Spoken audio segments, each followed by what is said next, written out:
Hi, everyone, and welcome to this new episode of Explicitly Pro-Life Podcast. I'm your host, Kristan Hawkins, and we have an interesting show to talk about today. The theme is opposing equal rights in order to save babies.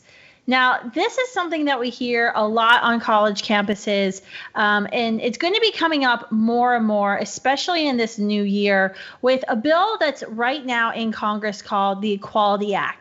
So joining me today on the show is Richard Doerflinger. Richard is the Public Policy Fellow with the University of Notre Dame's DeNicola Center for Culture and Ethics.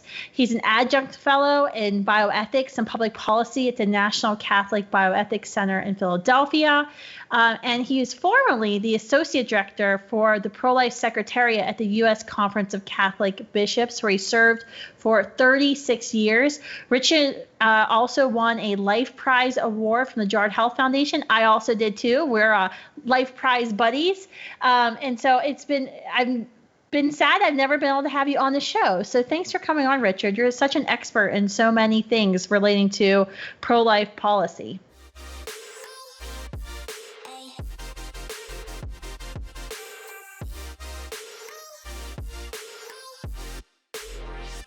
Well, I have you on for kind of a hard show, so sorry. I've done other shows about pro-life movies, and you have to talk about the Equality Act. So this is going to be a more difficult show. For those who are just listening in the car, you probably are going to want to re-listen to this and take notes later. This is, as I mentioned, this is definitely something that's going to be coming up and that you all really need to know about. And since we're in season 3 of having hard conversations, we're going to have some hard conversations today. So, Richard, the first thing I really want to ask is this Equality Act sounds really great. But what we've been at Students for Life Action and other pro-life groups have been doing, we've been urging members of Congress to vote against this bill because we believe it is extremely dangerous to the pro-life movement. And I want you to go into that. But I think the first thing we're going to come up with is, well, then do you oppose equal rights for LGBTQ Americans, plus, whatever the label is, Americans, because you oppose the Equality Act? And the reality is you can look, and it's pretty deceptive because it's really not the Equality Act. There's many things inside that actually would make pro-life Americans unequal to other Americans, make women unequal to men. So, Richard, can you tell us what is really wrong with the Equality Act and what we should be really concerned about? Well, as you say, it's been promoted, and the reason for its title is that people are saying, oh, this is just ensuring equal rights for people who are gay, lesbian, transgender. It's actually quite a lot more than that. And the main thing that is extremely harmful to any pro-life agenda and to people's consciences, really, is that there's a portion of the bill that says sex discrimination. Well, first of all, sex discrimination now gets put across the entire range of the Civil Rights Act. There are a lot of titles in the Civil Rights Act that don't have anything to do with sex or haven't in the past. Housing, segregation in public accommodations, and so on. They were really designed primarily in terms of racial discrimination. But what this does, it says, all of these titles deal with sex, and sex means gender identity and sexual orientation, and sex means anything related to pregnancy. Any treatment that is related to pregnancy has to be treated as favorably as other treatment of medical conditions. This runs into the titles on education, on public accommodations, like public accommodations in the past has been primarily hotels, motels, restaurants. Now it's defined as including the full range of anybody who provides health care. If you provide health care at all, doctor, a nurse, a hospital, you could be sued for sex discrimination if you don't treat abortion as a routine medical procedure. That's really the death of the whole conscience rights agenda for pro-life health providers. It also applies to anything, any agency or private organization that receives federal funds, which means that For example, all of the insurance plans that are under the Affordable Care Act, colleges, universities, all other institutions, and the bill says the Religious Freedom Restoration Act is hereby negated. It does not apply. You cannot have a defense for your religious freedom against any of the requirements under this act. All of the federal funding restrictions, like the Hyde Amendment that saves Americans from being forced to subsidize hundreds of thousands of abortions a year, that would be gone because it would be discriminatory on the basis of sex, not to treat pregnancy or not to treat abortion as an equal to childbirth. All of the states, all the state health departments that get federal funds, which means all of them, their own Hyde Amendment type restrictions would be negated because they are federally funded entities. Private health insurance that's covered by or in any way regulated by the Affordable Care Act would be covered by this mandate.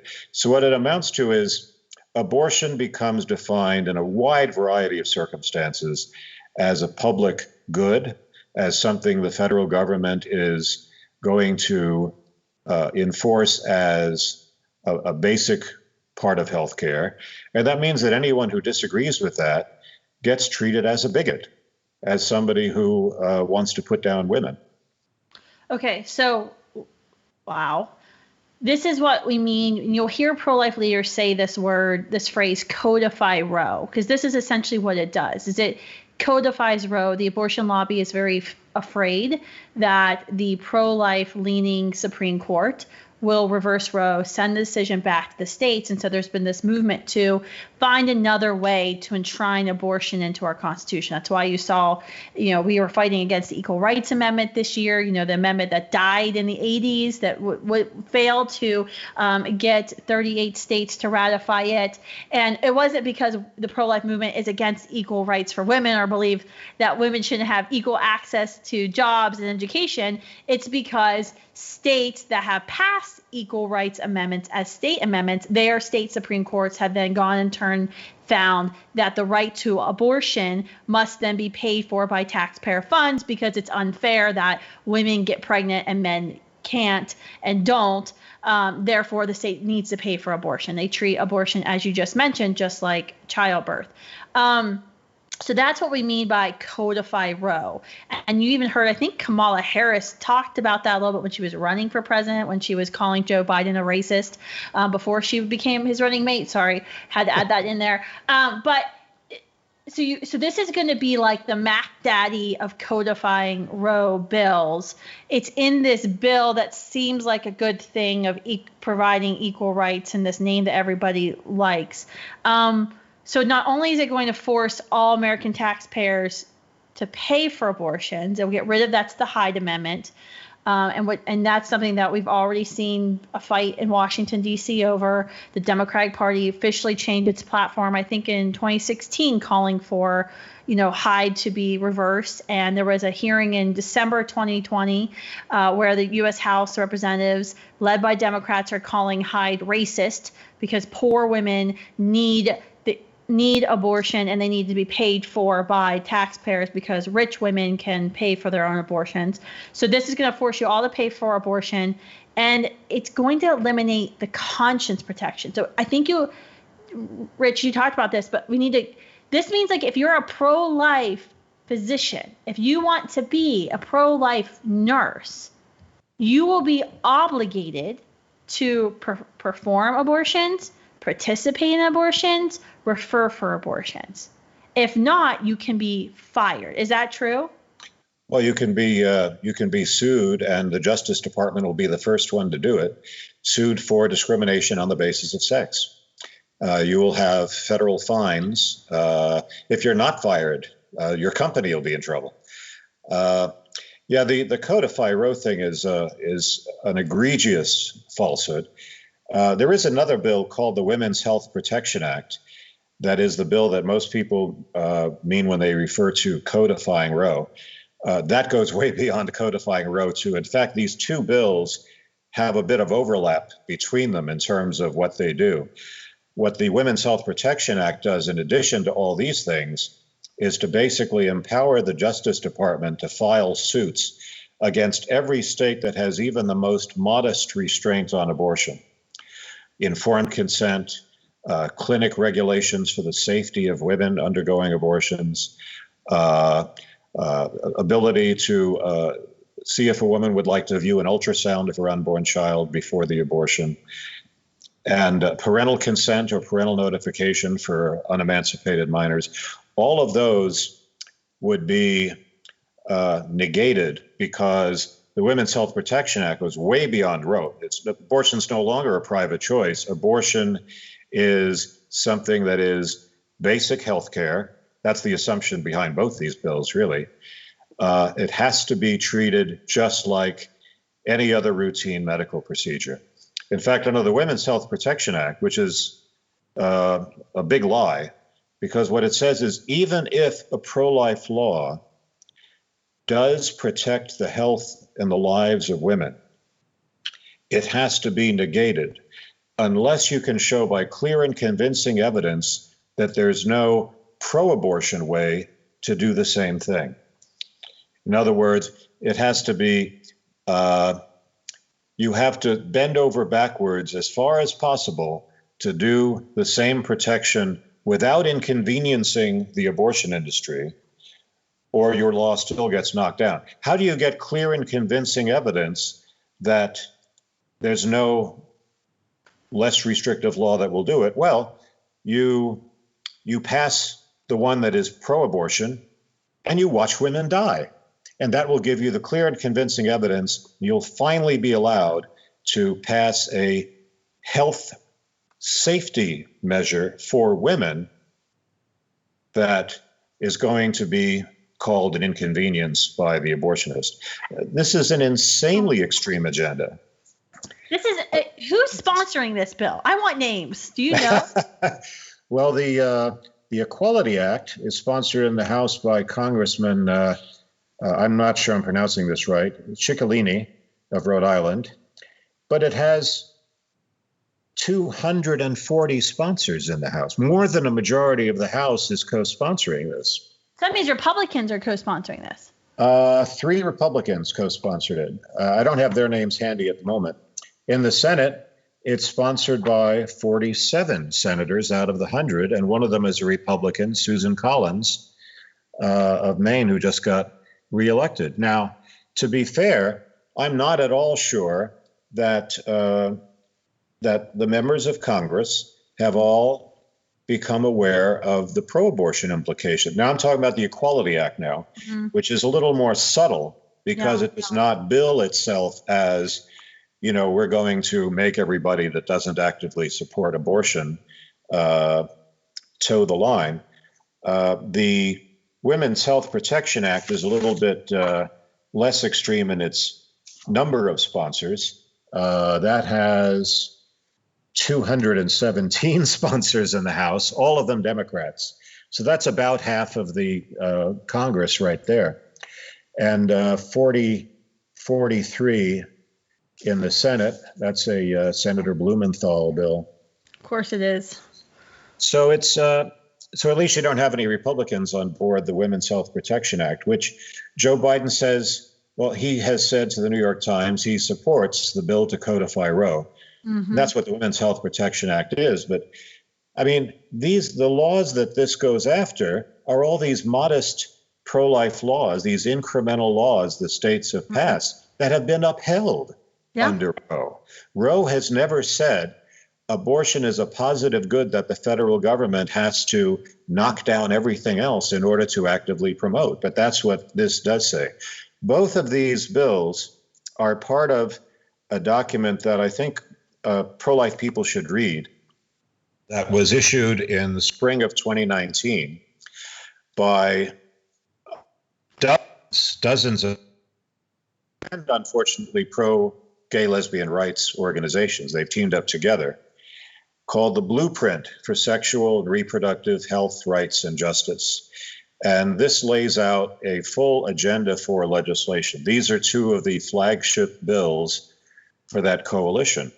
And right after the groups developed these bills, they were introduced in Congress in 2019. The Equality Act has already passed the House this past year. And the only reason it's been held up in the Senate is because the Republican majority won't schedule it. We don't know if in effect the Senate will still be Republican next year, because we still have 2 runoff elections in Georgia. So it's the Equality Act, at least, is very close to being approved, depending on how the runoff elections go, because you have a 50-50 Senate. Kamala Harris, who's a co-sponsor, breaks the ties. And this is why you vote pro-life first, always. It doesn't matter what election it is. I feel like there's going to be a theme throughout 2021 and every podcast episode reminding people why you always vote pro-life first, even if you don't like the candidate or even if you think he might be kind of a jerk. You have to vote pro-life first. Don't name any names there. I'm not naming any names. I'm just saying what I hear. This is scary stuff, because everything that we've fought for, especially think about the state legislative level, I mean, that's where we've been seeing our victories, has been the state houses, where we've got hundreds of pieces of pro-life laws, abortion restrictive laws been passed in the state houses. Republicans, pro-lifers control the majority of state houses in America. In fact, we saw gains in November 2020, New Hampshire now, Montana. I mean, there's been some huge gains there. And those who advocate for abortion know that. So this is their attempt to fix that. When they can't get a judge in a federal district to stop a bill, file an injunction, now they just want the U.S. Department of Justice to come after states, and now apparently coming after you if you're a pro-life healthcare worker. And it's those laws. I mean, I know a lot of pro-lifers are very frustrated about abortion still being legal, about Roe v. Wade still not being overturned. I'm one of those. But we're all frustrated. I try to contain it so I can get work done. But these modest laws, and Michael New and others have documented this time and again, they really reduce abortions. They really save lives. Even just a ban on public funding. The Guttmacher Institute, which is very friendly with Planned Parenthood, it's their former research affiliate, has admitted that public funding restriction saves between 18 and, depending on the study, between 18 and 50% of the babies who would otherwise have been killed. That's enormous. So, and we see that the abortion rates have been going steadily down since 1980. Last year they were at their lowest since Roe v. Wade. So we are having successes. They're not the paramount success that we'd like to look for, but these are all the things that the other side wants to get rid of. And in fact, if a bill does reduce abortion, even if it has other valid purposes, under this Women's Health Protection Act, that's the reason for knocking it down. Because if it reduces abortion, there must be something wrong with it. This is causing a burden on abortion. This is scary stuff because, and when we go out and we're going to be speaking out against these bills, the Equality Act, the Women's Health Protection Act, it's going to be not a fun thing to have to go on national TV to say, I, Kristan Hawkins, am against the Equality Act, because no one likes to be against equality. But it's something that we're going to have to do, and these are going to be difficult conversations. Sorry. We're going to have with our friends and family members and coworkers on social media, and being unafraid to speak up against this. This is why, Richard, I'm having you on today to go through some of this policy, this wonky policy stuff with us, because I think it's so important that we know that kind of the full extent, and to tell people and to tell friends, don't be fooled by a good name on a bill. Like, you have to actually, unlike members of Congress, we can read bills before they're passed. I get a little angry. No, that's fine. Can you tell me beyond the ramifications for the pro-life movement and any pro-life individual in America going to be labeled a bigot, what are some of the other ramifications that we could see as Christians? Majority of the podcast listeners and so many in the pro-life movement are Christians, not all of us, but many of us are. What are some of the other things that we should be concerned about in the Equality Act specifically? Because there's a lot of stuff in there. Mm-hmm. Well, it's the bill makes it very clear that anyone who does not want to take part in any institution that doesn't want to take part in the acceptance of same-sex marriage is discriminating on the basis of sex, because sex includes sexual orientation. It actually refers to the idea that marriage is a man and a woman as a sexual stereotype.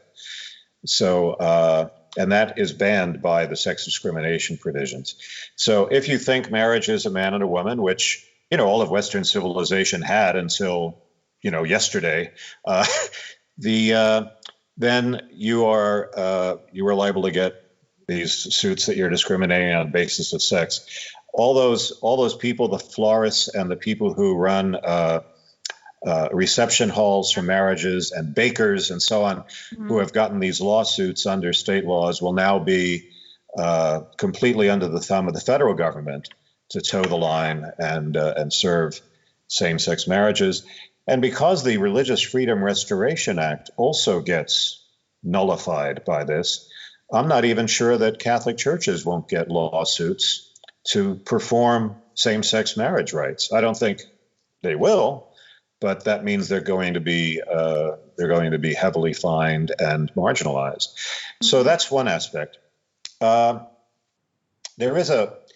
also a sort of contradiction here between what's seen as, what people say is the primary purpose of the act of expanding the meaning of sex versus this pregnancy and abortion agenda.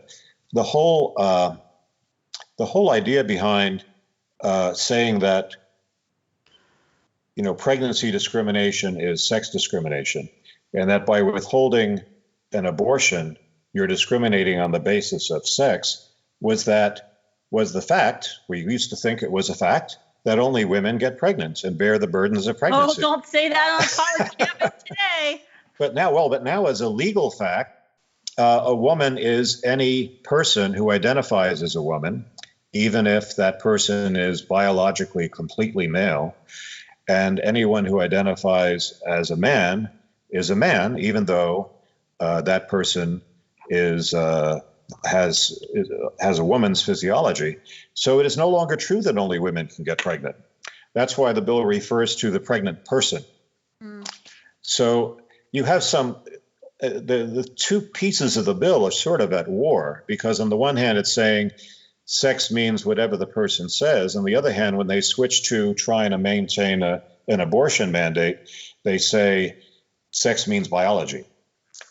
So they contradict themselves in their own damn bill. Yeah, but nobody ever said that politics was coherent logically, right? It's like when President Obama said Obamacare wasn't a tax, argued day one the Supreme Court wasn't a tax, and then the second day the government argued it was a tax, therefore it's constitutional. Yes, as we won't tax you. No, it's not a tax. It's a tax. Yeah. Mm-hmm.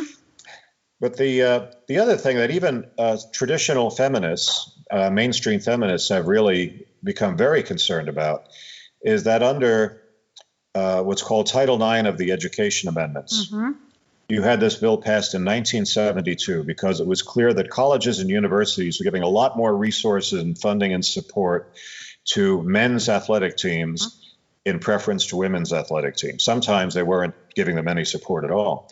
So the idea of Title IX was you will not discriminate based on sex in terms of, among other things, athletics. If sex means just whoever you identify as, so that means a college can be fully compliant with the law if you have two teams, one made up of men and the other made up of men who identify as women. And, many feminists have already raised an alarm that in some women's sports that rely upon upper body strength and physical stamina, that men are winning races and wrestling matches and so on that are in women's sports because they identify as women. There was actually an amendment offered on the House floor in the Equality Act to say this will not reduce the current protections for women in Title IX. It was defeated. And that one, even the Republicans who were going to support the act itself voted for that amendment, but it was turned down. They said that's ridiculous. You're contradicting the agenda here. So the idea that sex is this infinitely malleable thing that is just what you feel is really going to reduce protections that we have had for decades that make sure that women, people who are biologically women, get the same treatment as men. That hasn't really been thoroughly discussed either. And there's already lawsuits. I believe the Alliance Defending Freedom is already representing girls, I think in Connecticut, who are losing out on college scholarships because they're competing against biological men in, I think, track or some sort of event like that. And so these are women who are losing athletic scholarships because they're not placing in where they need to place to qualify for these scholarships because they're competing against biological men who claim to be a woman. Okay. So there is a lot here for all of us as pro-lifers, whether you're a Christian or not, to certainly be concerned about. And I think even as a non-Christian pro-lifer, I think most people, rational human beings, could see that there is probably something wrong with, harming women's sports and allowing men to compete alongside women, and which will really absolutely diminish a lot of these sports programs for women, biological females. Say what you will about testosterone, it really builds up the muscle mass. It does. I've got a preteen right now. I'm trying to get him to work out. I keep trying to tell him. It's not too. He's a gamer. It's a little bit difficult, and there's a lot of huffing. But okay. So what is your best advice before we go?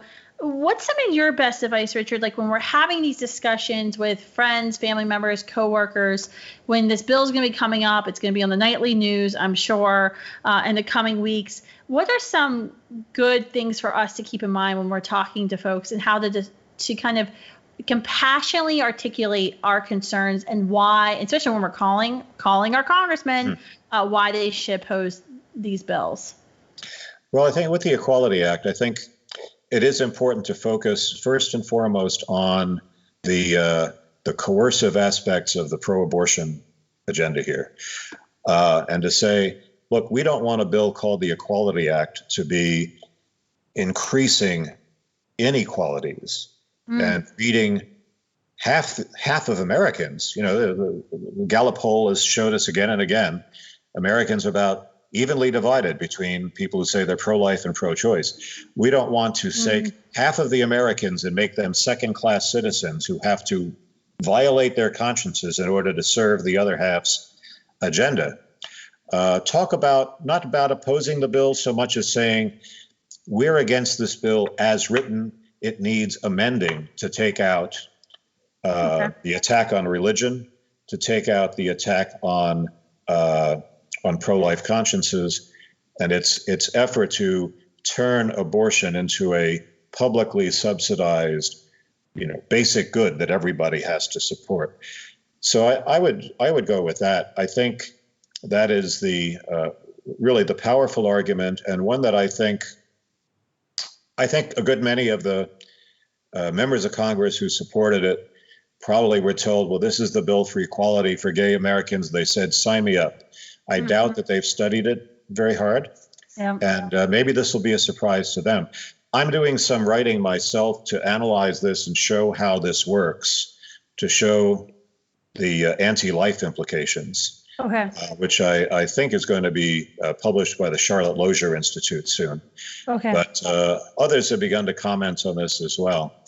With the Women's Health Protection Act, and I'm a scarred veteran of a previous debate like that, something called the Freedom of Choice Act, which was also called FOCA, which was also called Codify Roe. and also went way beyond Roe.